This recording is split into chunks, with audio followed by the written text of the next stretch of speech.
మీకు గనుక నా కంటెంట్ నచ్చితే నా ఛానల్ని సబ్స్క్రైబ్ చేయండి, లైక్ షేర్ చేయండి మీ ఫ్రెండ్స్తో.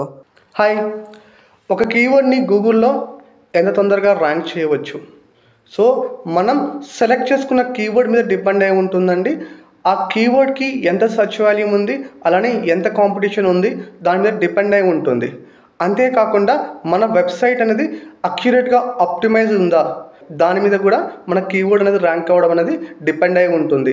ఒక కీవర్డ్ ర్యాంక్ అవ్వాలనుకుంటే ఖచ్చితంగా ఆ కీవర్డ్ అనేది టైటిల్లో ఉండాలి, అలానే మెటా డిస్క్రిప్షన్లో ఉండాలి, అలానే కంటెంట్లో కూడా ఉండాలి, హెడింగ్లో కూడా ఉండాలి. మన కంటెంట్ అనేది మినిమం 400 నుంచి 500 వర్డ్స్ ఉంటే చాలా బాగుంటుంది. దాంట్లో మినిమం 2 to 3 టైమ్స్ మనం ఆ కీవర్డ్ని యూజ్ చేయాలి. మనం తీసుకున్న కీవర్డ్ లాంగ్ టైల్ కీవర్డ్ అయితే ఇంకా తొందరగా ర్యాంక్ అవడానికి ఛాన్స్ ఉంది.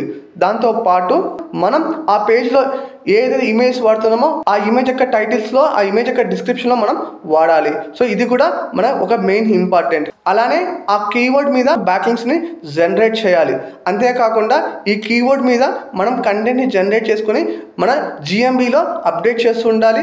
అలానే సోషల్ మీడియా ఛానల్స్లో అప్డేట్ చేస్తూ ఉండాలి. సో ఇవన్నీ కరెక్ట్గా ఫాలో అయితే ఒక కీవర్డ్ ర్యాంక్ అవ్వడానికి చాలా టైం పట్టదు. ఒక్కొక్కసారి ఒక కీవర్డ్ ర్యాంక్ అవ్వాలి అంటే అది టైం టేకింగ్, ఎందుకంటే అది ఆ కీవర్డ్ యొక్క కాంపిటీషన్ మీద డిపెండ్ అయి ఉంటుంది.